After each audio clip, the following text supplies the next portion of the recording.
Story time, story time, story time again. Story time, story time, story time again.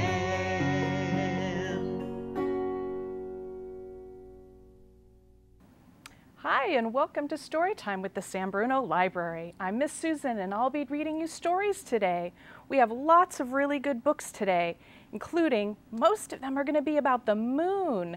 When we look up in the sky at nighttime, we can see the moon in all different phases. Sometimes it's big and round, that's a full moon, and sometimes it's really small, it's a crescent moon. So we're going to read all kinds of books today about the moon. But first, let's sing our welcome song, okay? All right, are you ready to clap? I'm glad you're here today. I'm glad you're here today. Hi-ho the merry-o, I'm glad you're here today. That's an easy song, isn't it? So let's do it again together. Clap your hands. Are you ready? Okay, let's go. I'm glad you're here today. I'm glad you're here today. Hi-ho the merry-o, I'm glad you're here today. Oh, that was very nice. Thanks for singing with me. Our first book today is called One Day Daddy, and this is written by Francis Thomas. Look, there's some monsters on the cover, and the moon as well. All right, let's open this up and see what this book is all about. I've got this problem, said Little Monster. I'm sorry to hear that, said Father Monster. What's the problem? Well, said Little Monster, maybe one day I'll want to be an explorer. Maybe you will, said Father Monster. Is that a problem?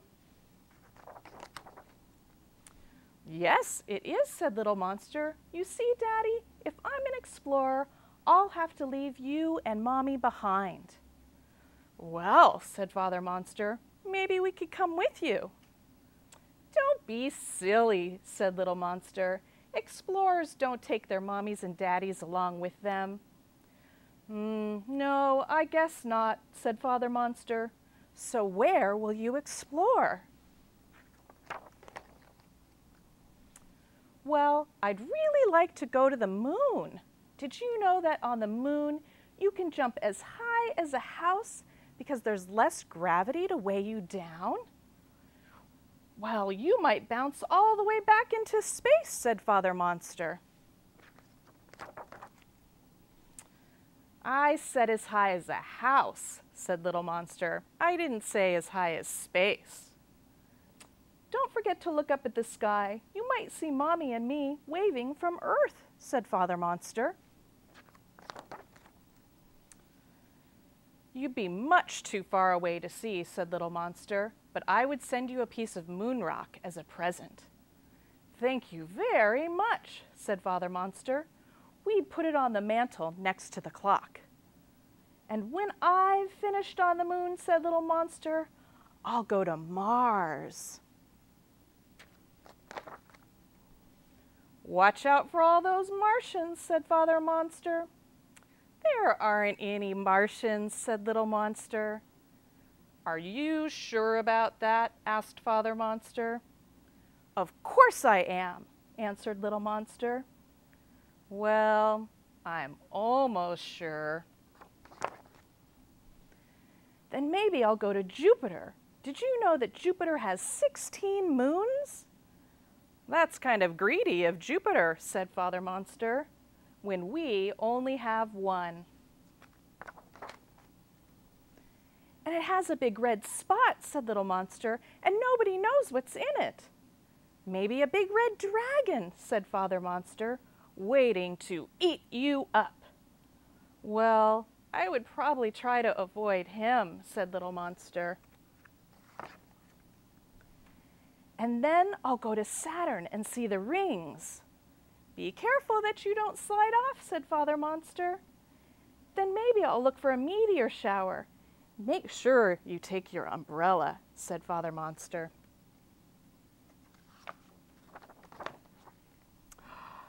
And if I see a comet with a long shining tail, I'll jump on it and ride all the way into space, beyond the planets, until I get to the stars.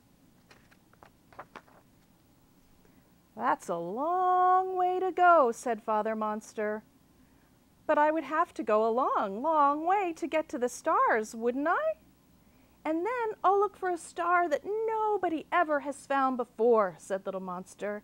And if I like it, maybe I'll stay there for a while.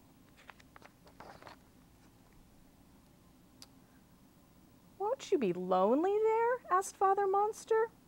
Yes, but you have to be lonely to do some things, said Little Monster. And will you come back to us one day? Oh yes, of course I'll come back, Daddy. The end.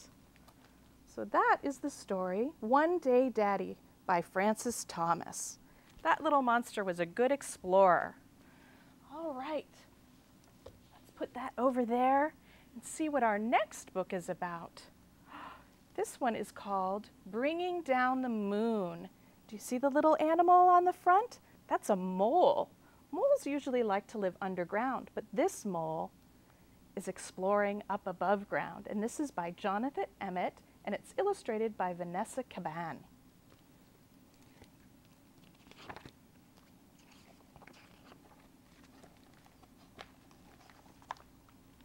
Hot diggity, exclaimed Mole as he burrowed out of the ground one night. Whatever's that? The moon was hanging in the sky above him, like a bright silver coin. Mole thought it was the most beautiful thing he had ever seen. Whatever it is, I must have it, Mole said to himself.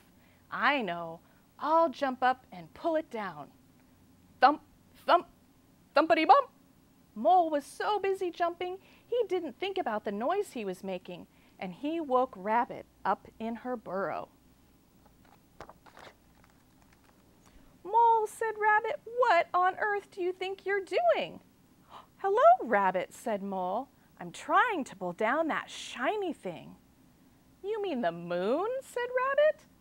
So that's what it's called, said Mole. You'll never do that, said Rabbit. It's not as close as it looks. But Mole would not give up. I know, he thought. I'll get a stick and poke it down. He found a long stick and poked it up at the moon. Swish, swish, swishity swish. Mole was so busy poking that he tripped over Hedgehog in his bed in the leaves. Mole, grunted Hedgehog. What the weevil are you up to? Oh, hello, Hedgehog, said Mole. I'm trying to poke down the moon. You'll never do that, said Hedgehog. It's not as close as it looks. But Mole would not give up. I know, he thought. I'll throw something at it and knock it down. He found some acorns and he threw them at the moon.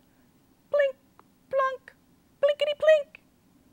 Ouch, said Squirrel. Mole, have you gone nuts? Oh, hello, Squirrel, said Mole. I'm trying to knock down the moon. You'll never do that, said Squirrel. It's not as close as it looks. But Mole wanted the moon so badly he would not give up. I know, he thought. I'll climb a tree and carry it down. Mole had never climbed a tree before. It was hard work, and he was scared to be so far from the ground, but he kept going until he saw the moon resting in the leaves above him. Mole stretched out his paws, but just when he thought he had the moon, he slipped. Oh, ich, ouch, ah! Mole tumbled down and landed splash in the middle of a puddle, all the way down there. Hot diggity drat, thought Mole. I almost had it that time. Then he noticed something floating in the puddle beside him. It was pale and wrinkled, but Mole recognized it at once. The moon, whispered Mole. It must have fallen down with me. He reached out to pick up the moon, but as soon as he touched it, it broke into pieces and vanished. Mole sat in the puddle and cried. Rabbit, Hedgehog, and Squirrel came running up. "Are you all right, Mole?" asked Rabbit. "I'm all right," sobbed Mole, "but the moon isn't. I pulled it down and then I broke it and it was so beautiful. And now I'll never see it again." "Oh, Mole," said Rabbit, "you couldn't have pulled down the moon." "And you couldn't have broken it," said Hedgehog. "And you'll certainly see it again," said Squirrel. "Look!" High up in the sky above them, the moon was coming out from behind a cloud. "Oh," whispered Mole, "and it's just as beautiful as ever." Mole, Rabbit, and Hedgehog, and Squirrel stood and stared at the moon together. "It's beautiful," said Rabbit. "Very beautiful," said Hedgehog. "Very beautiful indeed," said Squirrel. "Yes," said Mole, "but it is not as close as it looks." The end. There's Mole looking up at the moon, enjoying how beautiful it is. And that is the story of Bringing Down the Moon by Jonathan Emmett. Well, that was a good story. Let's do a little work with our hands. Can you hold up your fingers? Can you hold up 4 fingers? We're going to sing a little song or do a little hand play about stars. 4 little stars winking at me. 1 shot off, and then there were 3. 3 little stars with nothing to do. 1 shot off, and then there were 2. 2 little stars afraid of the sun. 1 shot off, and then there was 1. 1 little star not having any fun. 1 shot off, and then there were none. Oh, that was very good. Thank you for doing that with me. I appreciate that. Let's read one more story right now. This is called Mooncake by Frank Ash. See the bear? That's a nice bear. This is Mooncake.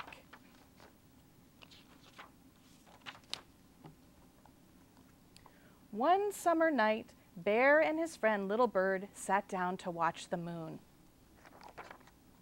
After a little while, Bird said, "I think I feel hungry." "Me too," replied Bear. "And do you know what I wish? I wish I could just jump up and take a bite out of the moon. How delicious would that be?" "How do you know?" chirped Little Bird. "Maybe the moon doesn't taste good. Maybe it tastes terrible." Bear thought for a moment. He went inside and got his bow and arrow. With a piece of string, he attached a spoon to the arrow. Then he went outside again and shot the spoon at the moon. "I knew that wouldn't work," said Little Bird. "The moon is just too far away. What you need is a rocket ship." "Then I shall build one," said Bear. The very next day, Bear went to the junkyard and bought everything that he thought he would need to build a rocket ship. All summer long, Bear and Little Bird worked and worked, but when the fall came and the rocket ship was still not finished, he didn't know what to do. "I would like to go with you," said Little Bird, "but winter is coming and I must fly south with the flock." So Bear and Little Bird said goodbye. When it began to get cold and the leaves fell off the trees, Bear got sleepy, but instead of climbing into bed, sleeping through the winter, he kept right on working. He worked and worked and worked until the rocket ship was finished.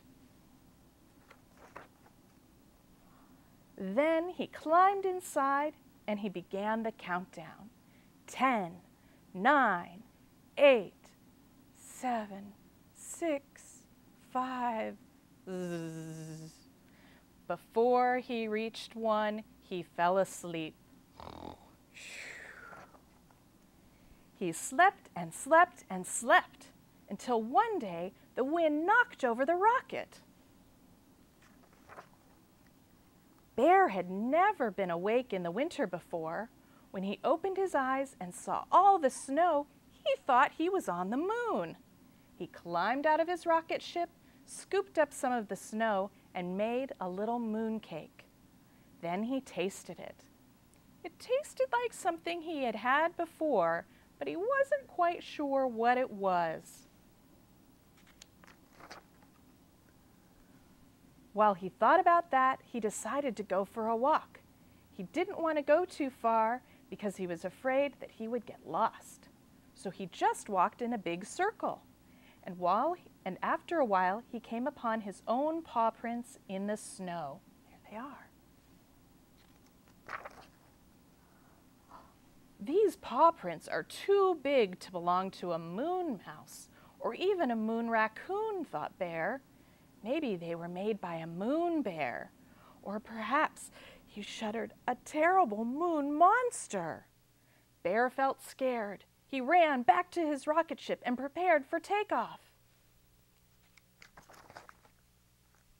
And he began the countdown. 10, 9, 8, 7, 6, 5. And again he fell asleep. This time he slept until spring. One day his friend Little Bird returned and woke him up. "How is everything down south?" asked Bear. "Just fine," said Little Bird. "Did you go to the moon?" "I sure did," said Bear. "And how did the moon taste?" asked Little Bird. "Was it terrible?" "No," replied Bear. "It was delicious." The end. And that is Mooncake by Frank Ash. We're going to take a little break right now. Hope you come back. See you soon.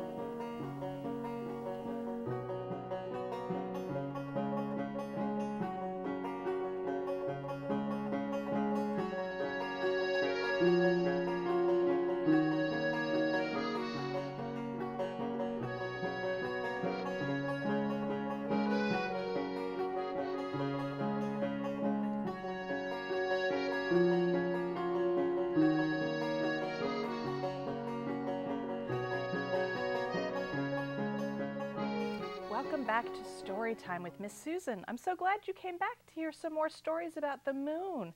We have 3 more stories to listen to, and the next one is called, "What is the full moon full of?" That's a good question. Do you ever look up in the sky and wonder to yourself, what's up there? What is the moon made of? Well, we're going to find out in this book by Shulamith Levi Oppenheim and Sid Moore.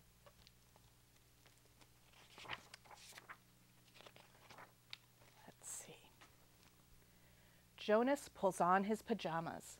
His grandmother gives him a kiss. "Nana," he asks, "may we take a walk before we go to bed?" "What a lovely idea." Nana smiles. "There's a full moon tonight."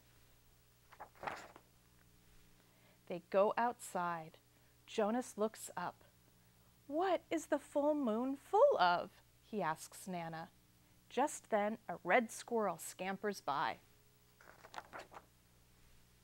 "What do you think the full moon is full of?" Jonas asked the red squirrel. "Nuts," the red squirrel answers, his cheeks bulging with acorns. "Nuts, of course. Look at all those lumps and bumps. Nuts, of course." A cow nearby moves and licks her calf. "Milk and cream, she's very sure. That's why the moon is white. Milk and cream."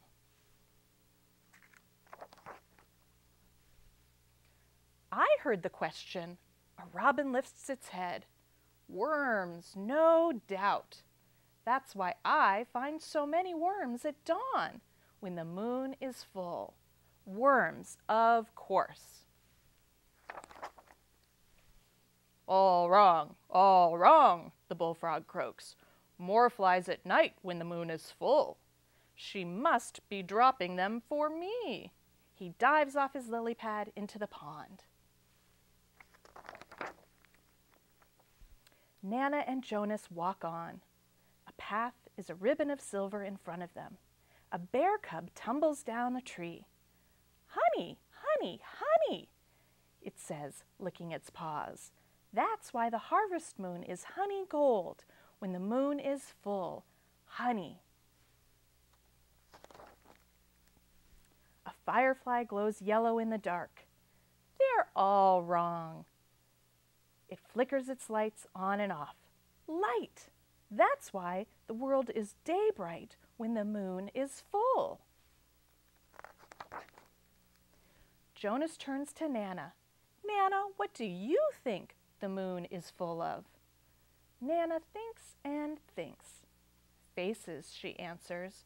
"When I was a little girl, I always blew a kiss to the man in the moon when the moon was full, so it must be full of faces." They sit down on an old stone wall. Nana takes Jonas in her lap. "It's your turn now," she says. "Your friends have told you what they think, and so have I." She gives him a hug. "What do you think the full moon is full of?" Jonas turns to Nana. "Well," Jonas says, "if Red Squirrel thinks it's full of nuts, and Cow thinks it's full of milk and cream, and Robin thinks it's full of worms, and Bullfrog thinks it's full of flies, and Bear Cub thinks it's full of honey, and Firefly thinks it's full of light, and you think it's full of faces," Jonas takes a breath and puts his head on Nana's shoulder. "I think it's full of whatever anyone wants it to be full of."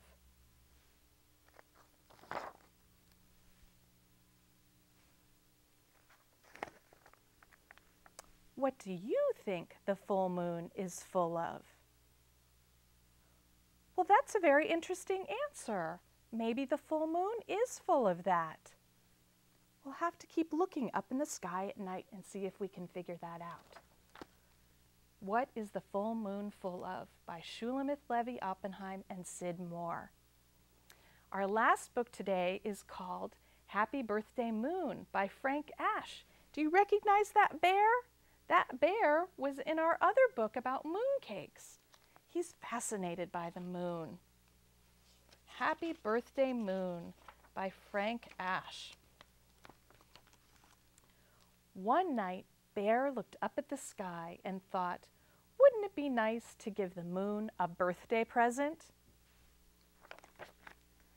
But Bear didn't know when the moon's birthday was or what to get him. So he climbed a tall tree to have a little chat with the moon. "Hello, moon," he shouted. But the moon did not reply.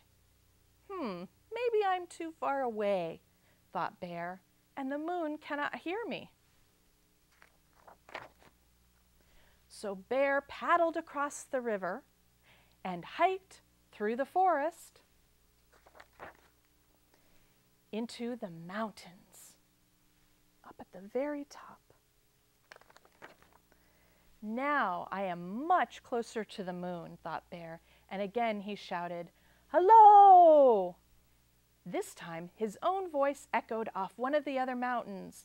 "Hello!" Bear got so excited. "Oh boy," he thought, "I'm talking to the moon." "Tell me," asked Bear, "when is your birthday?" "Tell me, when is your birthday?" replied the moon. "Well, it just so happens that my birthday is tomorrow," said Bear. "Well, it just so happens that my birthday is tomorrow," said the moon. "What do you want for your birthday?" asked Bear.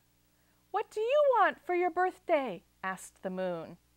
Bear thought for a moment, and then he replied, "I would like a hat." "I would like a hat," said the moon. "Oh, goody," thought Bear. "Now I know what to get the moon for his birthday." "Goodbye," said Bear. "Goodbye," said the moon. When Bear got home, he dumped all the money out of his piggy bank. Then he went downtown and bought the moon a beautiful hat. Here it is. That night, he put the hat up in a tree where the moon could find it, and then he waited and watched while the moon slowly crept up through the branches and tried on the hat. First it was low, and then it was higher, and then higher, and then the hat was on the moon. "Hooray!" yelled Bear. "It fits just right!" During the night, while Bear slept, the hat fell out of the tree. In the morning, Bear found the hat on his doorstep. "So the moon got me a hat too!" exclaimed Bear. He tried it on and it fit perfectly. But just then the wind blew Bear's hat off of his head. Whew! He chased after it,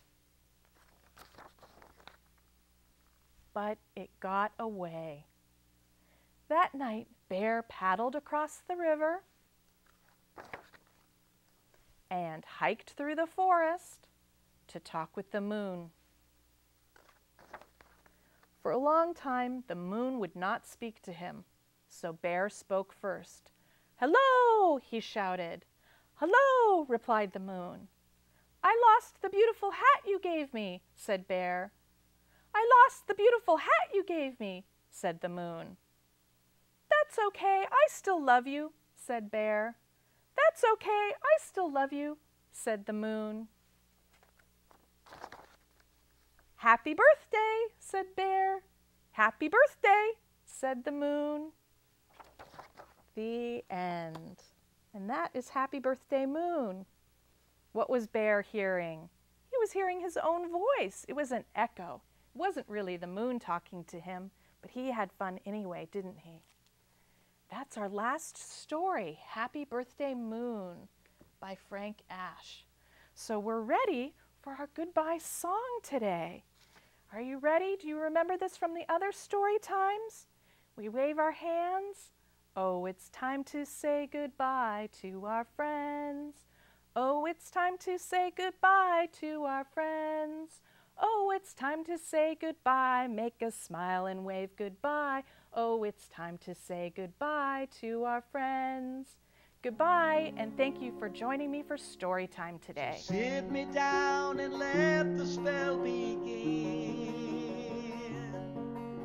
I'll find myself in story time again.